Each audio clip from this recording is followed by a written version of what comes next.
This is a 1 horsepower Bridgeport with a 42-inch table. This unit can be wired 220 or 440. Currently it is wired for 220. If you come over here to the quill, everything goes down with ease. This is the only issue with this machine.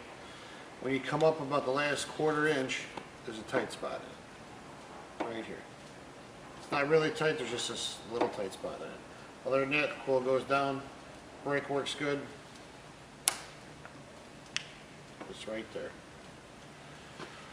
First we're demonstrating it in low range. You can see over here, this is the engage and disengage the feed. As you can see right now, the feed is engaged. Now it is disengaged. Now it is engaged again. The shift gears to go to high, you move the shifter over. You move from in to out. And you always want to come down and wiggle it. See how it snapped down? Because you got to line up the gears so everything snaps in place. If not, you will destroy the gears. You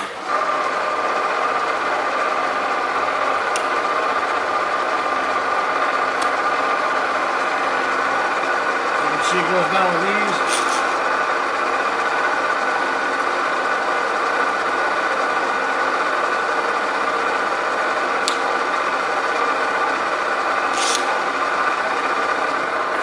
There's 3 different ranges of feed. This will be the fastest, this will be the medium, and this will be the slowest.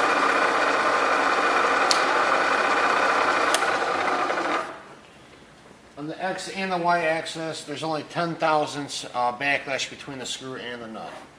Each unit goes from end to end with ease. This unit's so nice and tight. It's not tight because the gibs are adjusted, it's just tight because the screw and the nut are still in good shape. Goes from end to end with ease.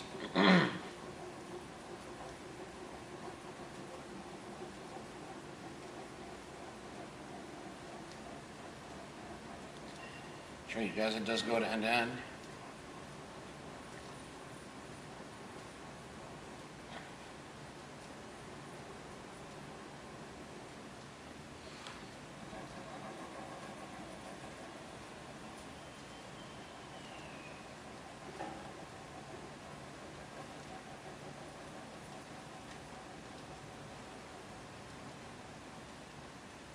As you can see, the flaking on this unit is still in very good shape.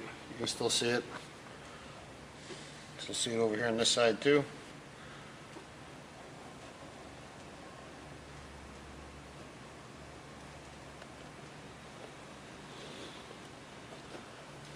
Same as the knee goes down with ease. Goes up with ease. If you come over to the back, there is a disconnect on the back and there is an overload in it. So if there's a problem, it will trip the reset. So you could actually turn the disconnect off, and now the power to the head is off. Hit the green button on, turns the power back on to the head. This is our Bridgeport.